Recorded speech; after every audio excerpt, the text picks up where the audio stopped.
Kahapon nga po ay nagkaroon ng girls night dito sa A Very Good Girl kung saan ay pinagbibidahan ni Dali De Leon and Catherine Bernardo at kasama nga dito si Cory Enona.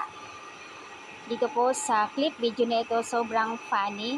Francine casually asking for another kiss and Cory leaning in her request while Seth funny look away. Help! Why did Francine even kiss Cory on the lips? Pinagtatawanan ang dalawa habang sila ay nag-kiss sa lips. Although funny at cute, sino ba naman hindi kasi makakabanding itong si Cory at napakaganda. Iba ang look niya ngayon compare dati.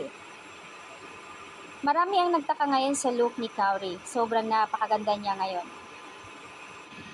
Samantala, hindi naman nagpapahuli si Cory Enoma dito sa another clip kung saan ay nagpatalbugan sila ng budots. Sayawan ang mga akla.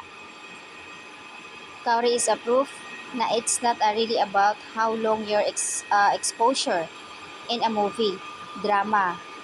It's about the impact. Did you left a mark? And they impressed with the performance. Well, they remember your character. It's all boils down to the quality of your performance. Samantala, si Derek Peterson Vargas screening for Cory, Catherine, and the rest of the cast and si Miss Dali. While the ABS-CBN bosses are looking at Cory, nagulat sila sa exposure. Napakaganda ni Cory ngayon.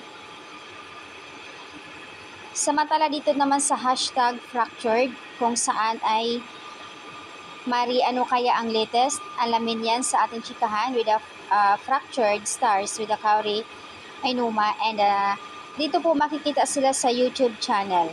I Want TFC YouTube channel ang chikahan ni Cory Enoma with the Citrestan. So ayan po, nakakagulat lang sa bagong post ni Cory, ginulat ang mga fans na kakaiba ang look niya ngayon. Napakaganda.